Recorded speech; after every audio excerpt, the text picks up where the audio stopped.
भारतीय राज्यघटनेच्या आधारावर 4 दिवसापासून आमरण उपोषण अभिलाष देवरे यांचं चालू आहे. आज वाशिम जिल्हा मालेगाव तालुका करून जामनेर तालुका, शिंदखेडा तालुका, नाशिक सटाणा तालुका, धुळे तालुका, साक्री तालुका, शिरपूर तालुक्याकडनं प्रशिक्षणार्थी जमत आहे.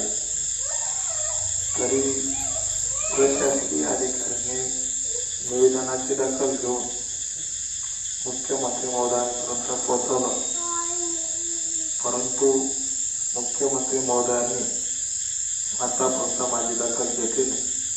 जर त्यांनी दखल घेतली नाही तर याचा पुढचं आंदोलन हे तीव्र होऊ शकतं.